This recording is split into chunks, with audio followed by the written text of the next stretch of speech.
Hey, everybody. This is your daily dose of all things royal. Welcome back, my gorgeous, good looking friends.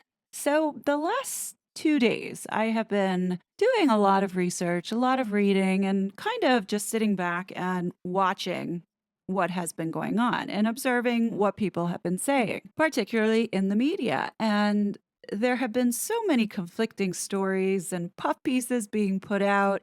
You start to wonder, like, what is really going on and why is this happening? So today I was watching Murky Meg, and she was talking about Megan and Omid possibly meeting up at the Beverly Hills Hotel. And she starts reminding us about all the times that Megan had been at the Beverly Hills Hotel to have meetings and all those puff pieces that were coming out. And then, referencing Omid Scobie's Instagram account.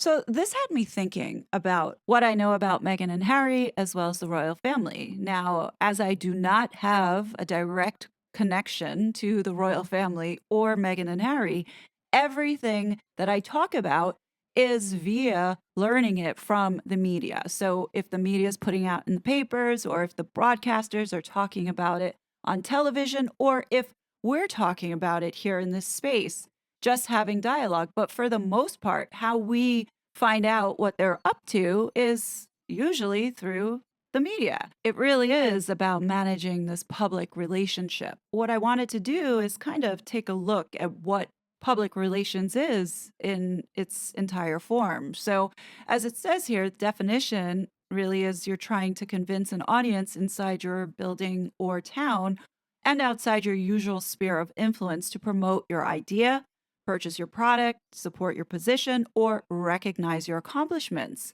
As we, talk about the royal family, this is what we see predominantly with all the pieces that come out about Meghan and Harry.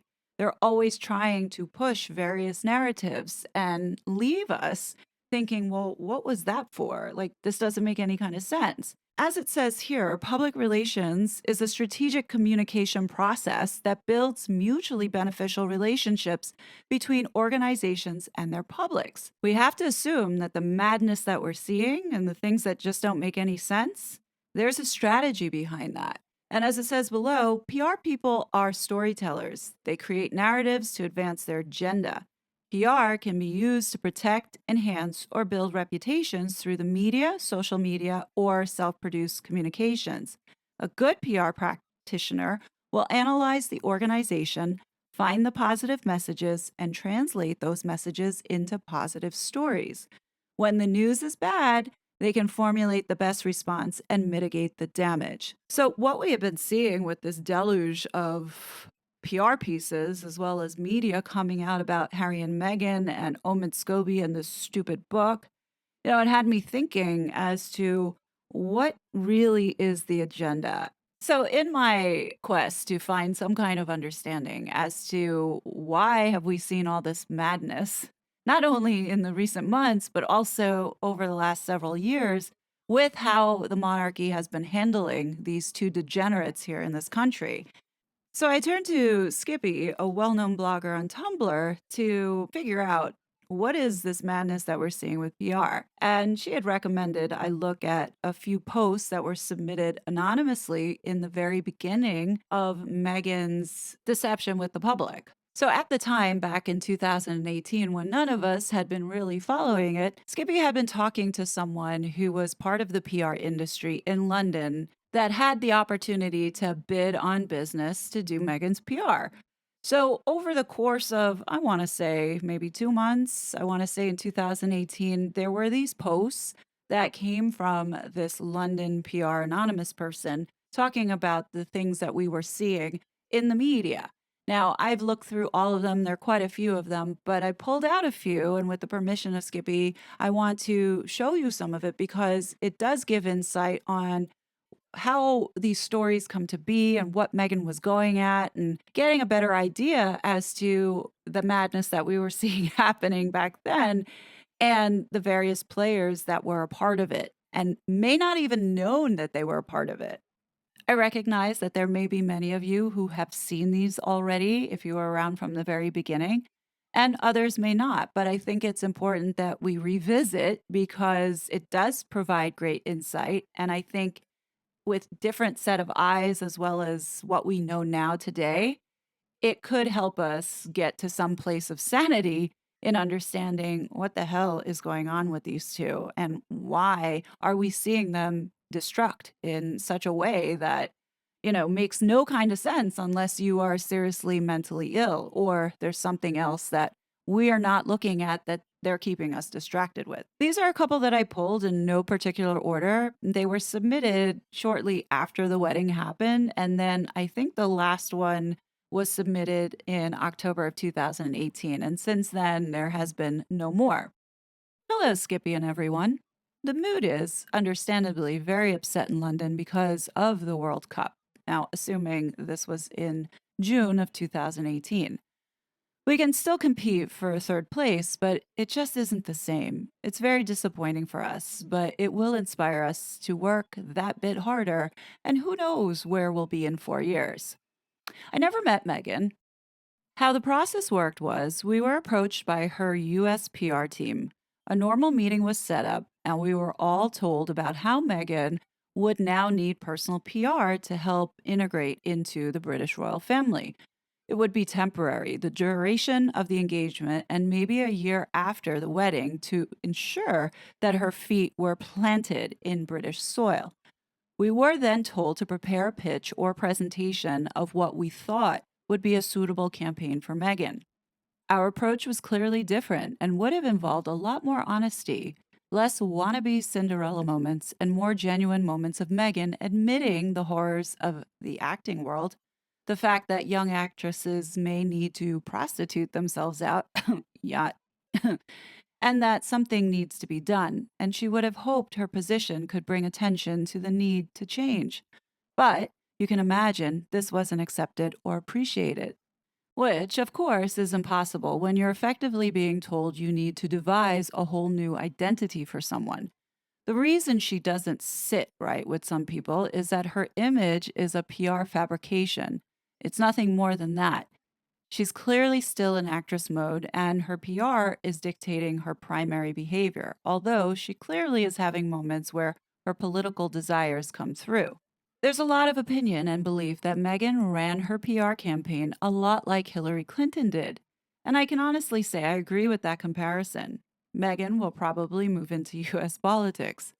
I imagine she's just waiting for the teenager fans she has to turn to voting age before she makes her shift back to America, given her PR is still so US focused. So we all know that Meghan eventually then settled on Sunshine Sachs. And is it a coincidence that Ken Sunshine is best friends with Hillary Clinton? No, I don't think so. I'm willing to bet that it was Sunshine Sachs that was trying to find an agency in the UK in order to help win over the British public. As to who could be paying for this, honestly, no clue. The PR people we met with worked with Meghan on Suits, and many of them had overlapping aims with Suits. And truthfully, an article today appeared and made me think about whether they still are her primary PR. There was an article on the Daily Mail about how Meghan misses acting in Suits. Did anyone see it? I thought, given I hope I have been blunt about the murky world of PR relationships, that perhaps I would give you a short list of our go to sites and magazines for our PR drive. Obviously, each client is different and each style or aspiration of the PR is different, but we currently have a number of actresses on our books, much like Meghan. And these are the outlets: the Daily Express, Hello, OK Magazine, Women's Daily Magazine, Daily Mail, The Guardian, Cosmopolitan, Tatler, Good Housekeeping. Now, folks, all of these publications are the outlets that Meghan and Harry both use to a point where I think it's almost abusive. Now, keeping this all in mind, today, Prince Harry, in his court battle for security, has a full on PR campaign around how Oh, he had to leave the UK because him and his wife were kicked out. Now, we all know that this is the narrative that they're trying to spin because obviously Meghan's dumbass plan, thinking that she could be bigger than the monarchy, fell flat. Instead of being able to monetize and grift off of the royals, they seriously found out the hard way. Now the narrative is changing in which he's saying that he felt forced to leave the UK because of security concerns. I call bullshit. Meghan and Harry knew that they were going to California in January. So for him to say, oh, he didn't think he was going to be safe if he stayed in the UK, thus making this decision to move to the United States is bullshit. It's really angering to see how Harry weaponizes the media in order to manipulate public opinion. And in this case, the narrative that I see being spun here is that, oh, feel bad for Harry. He should get his security back because of his. Now we're going to use the mom card again as to what happened with his mum, and that he wants his children to come back and know their culture, know their family. After what this guy did to his own family, do you think his family want him anywhere near them? Absolutely not. This whole entire circus that's going on right now is going to piss a lot of people off if the decision comes down to them giving it back to him because he somehow suckered the judge into believing this garbage. Nobody believes this lie. This is 1000% not to be trusted. Keep listening to see how this PR game really goes. Please remember, I am not her PR nor her PR team. I am from one of the PR companies which competed for her business. We had our own strategy for her and know of the current strategy through both PR Rumor, that's a small community, and through what is clearly obvious to us all. I'm only answering what I think I can offer as helpful insight into the world of PR. As well as that, from what we were given when we were competing for her business, we were told a lot about who her key players were. Her father was featured in the lists, including his phone number, birth date, and current location. Her mother, including birth date, phone number, location, etc. Jessica Mulroney and children, the same. Marcus Anderson, ditto. Samantha Markle was featured on her PR list, but not under current PR strategy. When I refer to this is the list that all teams were given to allow for a thorough and thought through strategy and to know who the key players were in her family and her PR plans. My feeling is that Jessica is deeply involved in this and probably sees her own children marrying into the British royal family now. I would imagine that Jessica has been told to be silent, keep out, and just take cover, and give Meghan a space to return to when she's free. Just what I think is happening. I cannot imagine she would have been totally dumped by Meghan, given that her friend circle is tiny and Jessica was at her wedding. Also, the clothes that Meghan seems to be getting cannot possibly be all bought by Prince Charles.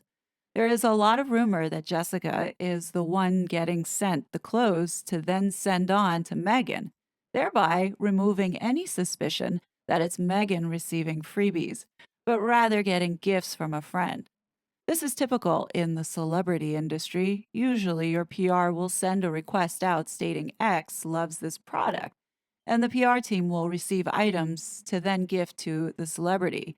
It's glorified free stuff, but a good tax reduction for us all. Win win, sadly. As for any other royals having additional PR, Kate had her own PR in the beginning. Her Waity Katie image really destroyed her. I believe it was only, however, when she became an engaged member of the family. The Middletons had a PR firm helping them with their business, but this isn't surprising, nor is it surprising that they may have used them for moments when Kate needed help. But Kate is known to be very charitable, and lots of that hasn't ever been made public. She volunteered a lot in a children's hospice near where I live, and a lot of the volunteers and staff spoke very fondly about her visiting the sick children before she was engaged. I believe William and Kate knew very early on what they meant to each other, and Kate had training a lot earlier than they will ever care to let on. Engaged in feeling and theory long before an official one was made, so to speak. I believe what you see with Catherine is what you get: a kind, generous, compassionate human being. Remember, Megan is different to Kate. Megan is used to PR generated image. She's an actress. That's what she's sold on to everyone. Kate is Kate, albeit slimmer, prettier, kinder, and slightly more coiffed than we first met her. Harry will have to be aware. We believe this is what she has sold herself on. This game changing feminist that is beloved by Americans. Isn't that what we've constantly heard? I do not know who would have paid for our fees had we been given her custom. I imagine she's got a lot of income through her different channels, probably getting cuts of merchandising here, there, and everywhere. Traditional royal PR is that the blood royal receives the main PR and any partner will be given a byline. So it's William and Kate, whereas it's usually Meghan and Harry. When you see that, you know it's her PR. First giveaway. Oh, that's interesting. As for happy marriage, honestly, none of us thought this would ever get this far. When you get told to make someone approachable, loving, kind, creative, funny, and Diana 2.0 by a PR team, you know that this isn't something based on love. We were all expecting it to be called off. The fact that this hasn't is honestly suspicious. Drugs? Maybe. Sex? Hmm. Love? No. Lust? Again, not sure. When you're a PR firm, you're usually there to either help cool the flames or build the house. You're there to quell any concerns about someone, or you're there to craft a whole new identity. We were all asked to do the latter. I cannot believe anyone believes this is a relationship built on love, perhaps mutual respect, or at least respect towards the image she had created. A lot of the firms are holding on to the grounds of an annulment. We truly believe that there will be counter gossip, aka counter PR, spreading about her.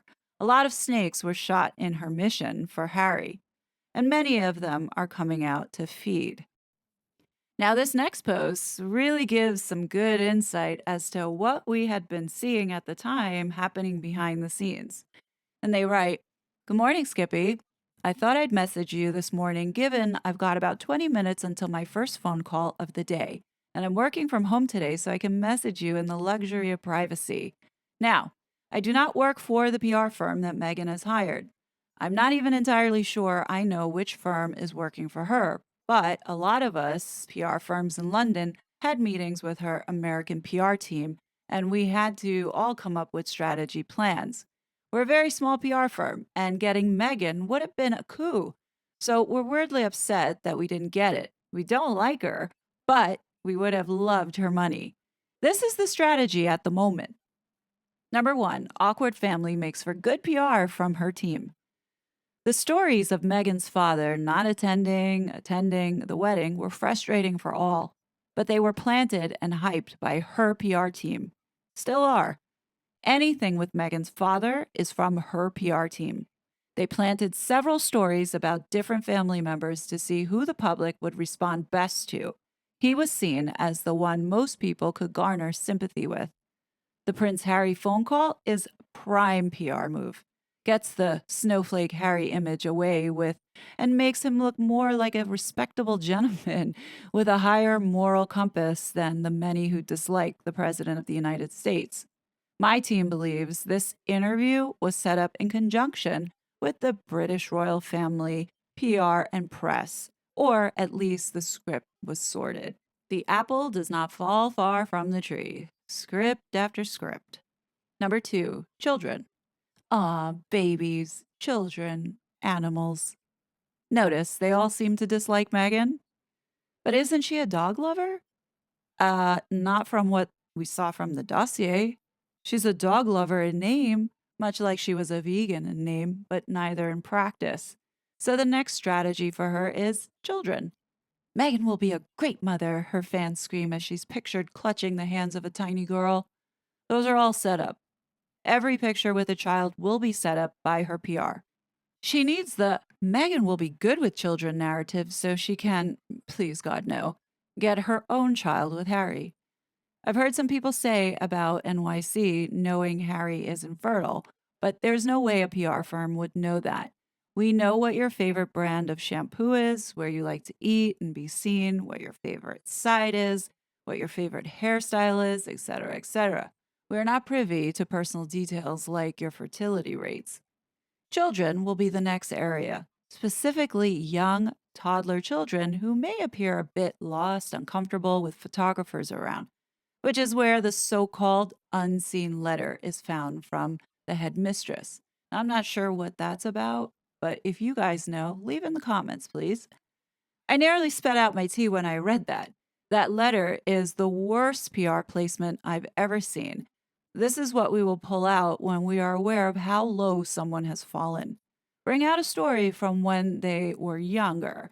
Everyone loves a younger child story. We're expecting a lot more PR stories from her youth. Also, stories involving animals.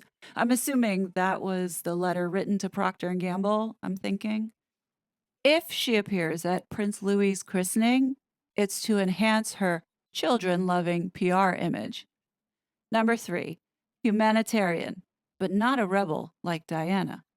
This is a new one. She's losing the Diana image now. She's genuinely been focusing on getting the two to collide. Even when we met her team from the States, they asked us how to make her more like Diana. We laughed and told her the truth. She won't be like Diana. But alas, the saga continues.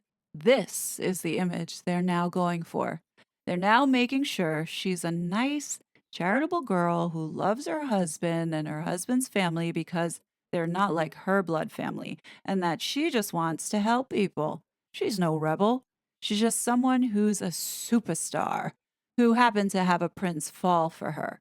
Her life was filled with love and dogs and her acting career, but she's so in love with England that she knows she's going to be the best princess ever.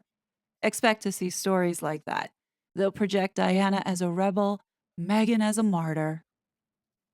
Number 4, teenagers love her. Whichever firm gave her this idea is strange, but they're looking at her teenage fan base as her pre-Suits fan base. The Suits images with her top off gyrating against a shelf hurt her image with the 25 to 35 group, aka the group she wanted. Working women and men, some disposable income to afford her stuff sometimes, and a target that Kate never really was able to get because Kate never worked. The Waity Katie image really screwed that segment. The 25 to 35 group don't care for the monarchy.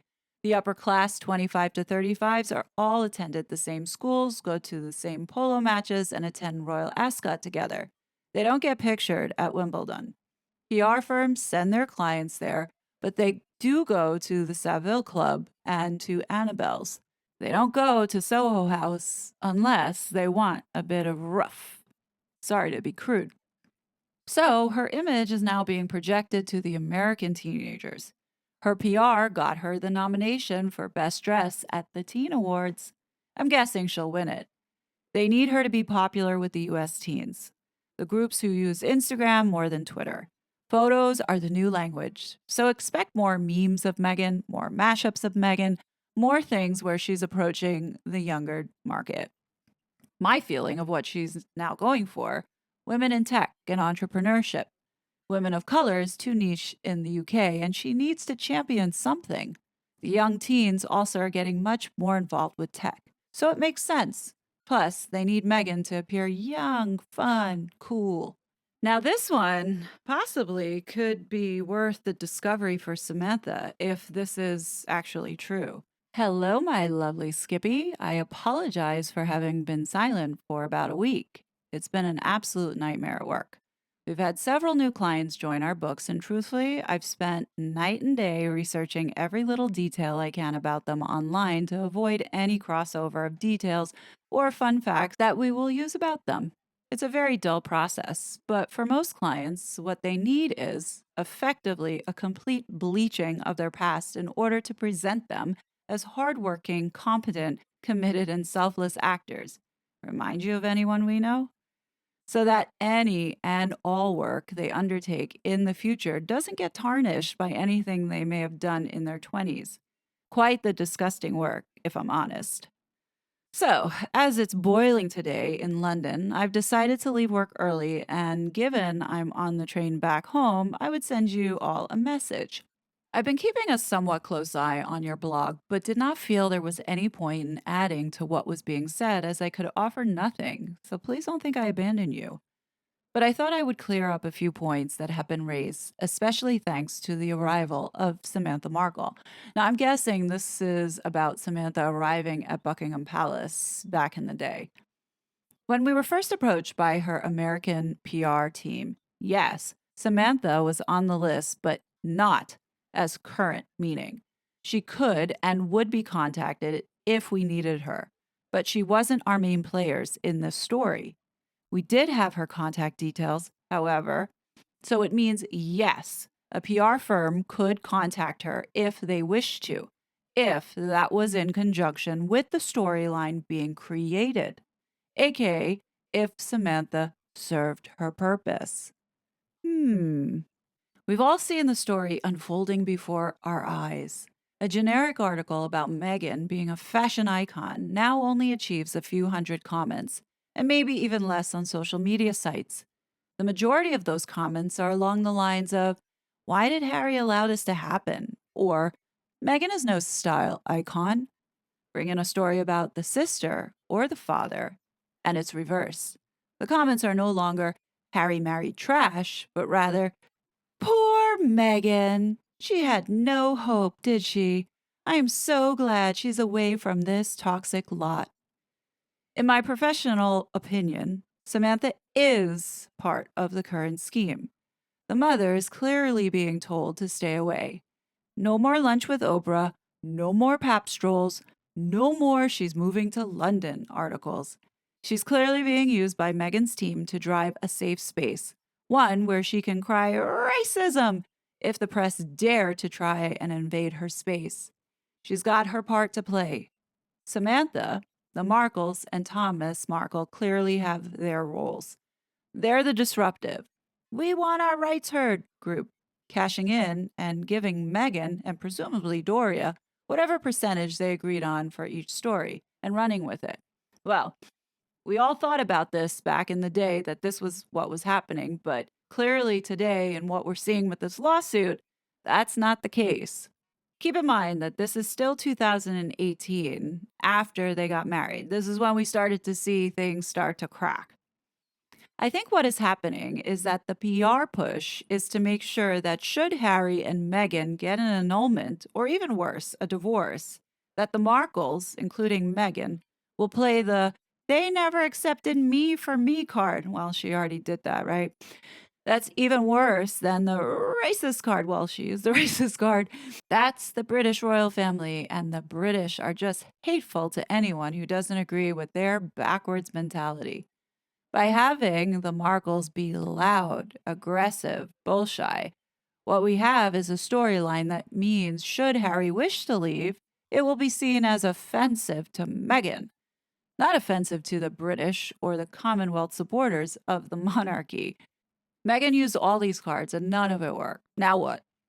It may seem slightly convoluted, but when you look at PR game plans, you have to think of human psychology. How will Meghan escape this with pride and respect? The only way she can is by ensuring there is no pride and respect for the British royal family. Anyone can see that Meghan isn't here for the long run and will be running with this as much as she can. Hence, why her family are so loud. They will be racking in hundreds of thousands, even more should something tragic, read fake, like a relapse or collapsing in the street from stress, happen to her father. I do wonder why Harry allowed this to happen. It's now clear how unsuitable the current monarchy is for the 21st century. We have articles attacking a blood princess. Shame on you, Januar. Eugenie is a lovely girl. I've met her at an art function and she is delightful. Okay, blah, blah, blah. Yet, almost within the same breath, we get articles portraying Meghan as some martyr. This constant stream of "Meghan loves Harry. She just wants to be a good wife and a mother, and she adores children and animals. And did you know she's vegan?" During the week only, though. But she misses her favorite foods because she's royal. She's, in fact, the most royal since records began.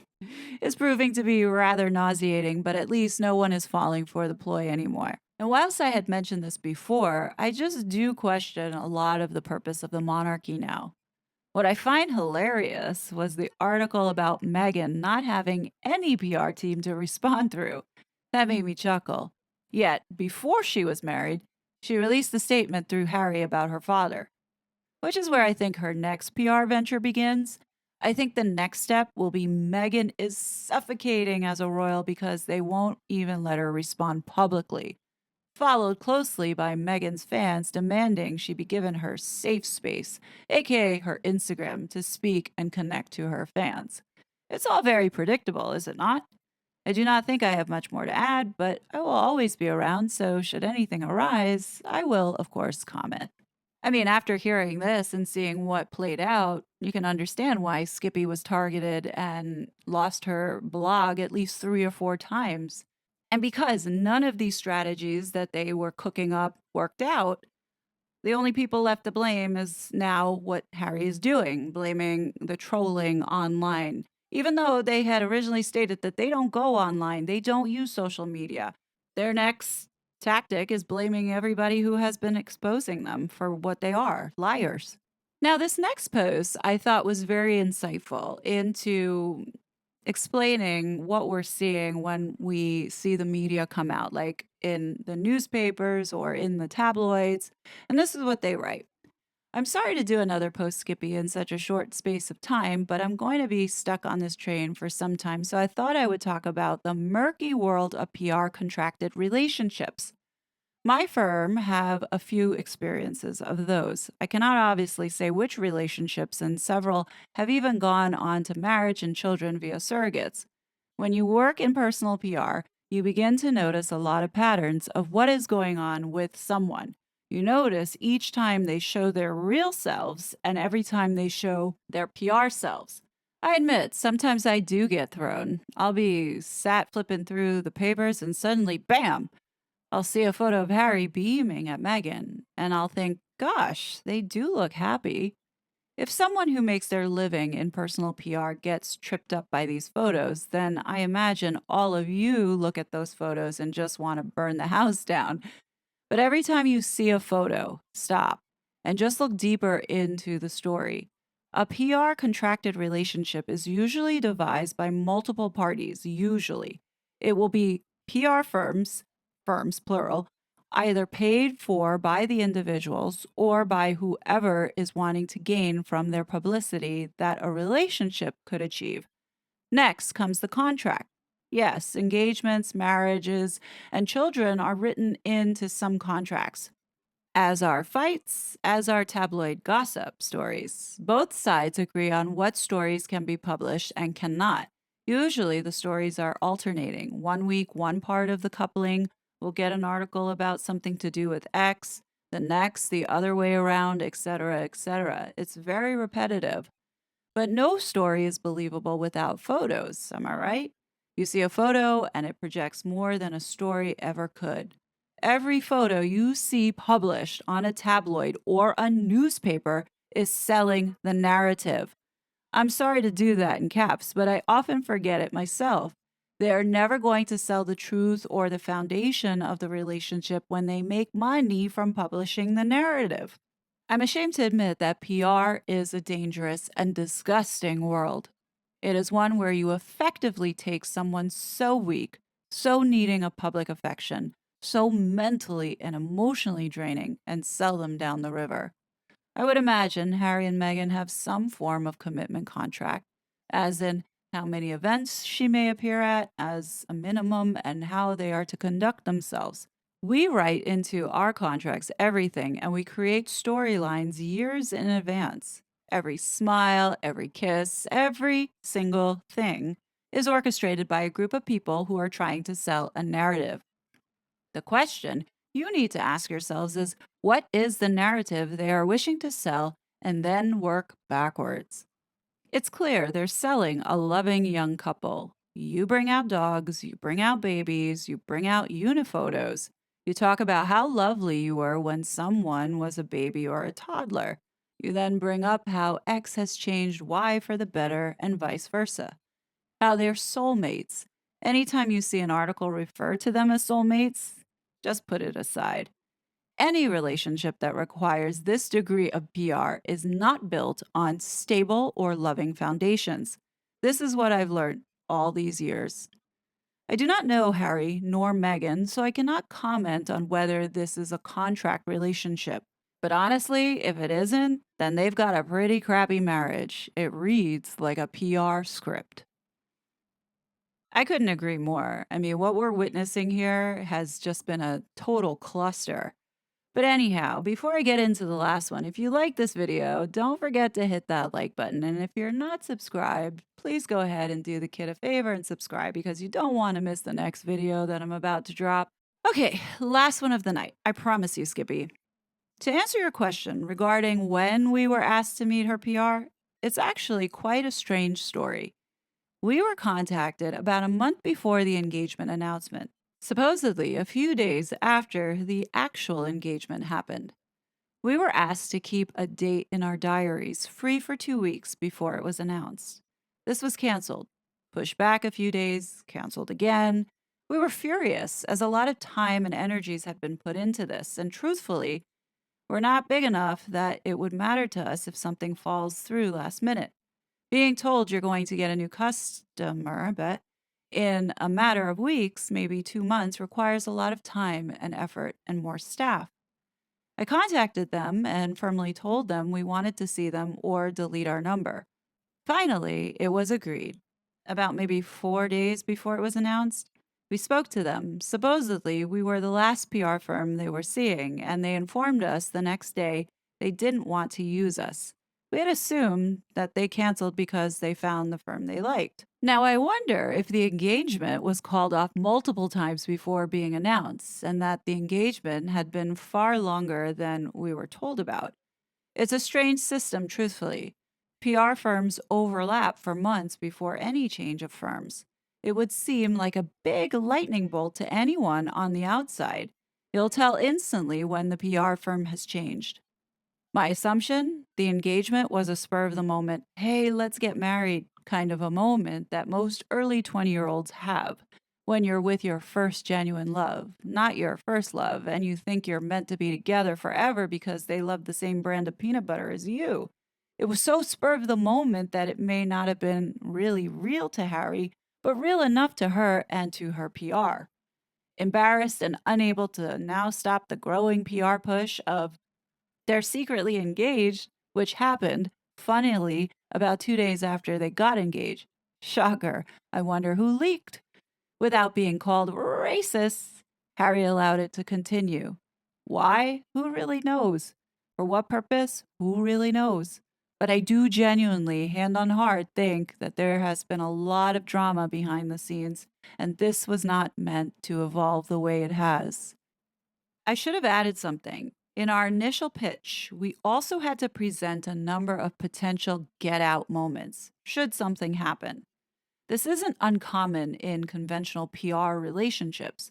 Say, a beloved mother dies, then the PR relationship will be called off to then be reconciled at a later date due to ongoing love and commitment for one another, and the realization that they couldn't live without each other.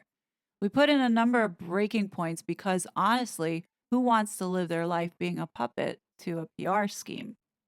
Being told to allow for get out moments in personal PR is unusual. And that's why a lot of us felt that the relationship wasn't meant to get to a wedding. I can see why you felt this at the time, and truthfully, it's just a reflection of what we all felt behind the scenes. What's interesting is clearly whichever firm she went for wanted to use Thomas Markle as Meghan's get out moment, which sadly backfired because look where we are now. And look at how Meghan is branded a horrible daughter. Fast forward, Meghan's been branded a lot more than just being a horrible daughter. This whole thing has collapsed. We have watched the facade shatter in front of our eyes. Question is, where do they go from here? I mean, if this whole thing was a facade from the beginning, then what happens next? And what was the real intention in this union? That's something that we're still trying to figure out at this moment. And I think that story has yet to be told. And I don't know if we'll ever know the truth. I mean, they lied from day one. But anyhow, leave your thoughts below. What do you think about this? Now, keep in mind, this is all allegedly. I mean, there's no source or name. This was all anonymous. And shortly after, I think this last one, the posts just stopped. So I don't know whatever happened, but go visit Skippy's page. There are a few more of these I didn't include. I just thought this would be a good taste for us to get an understanding as to what we've been seeing because it's been so much madness. And it all makes sense. All that we're seeing is all poorly executed strategy by either Megan or whatever PR firm that she's working with that clearly doesn't understand the British monarchy. That's just my opinion. But leave your thoughts below. As always, I will be back with more content. But until then, please be safe, and I'll talk to you later. Bye. It was such a fraud.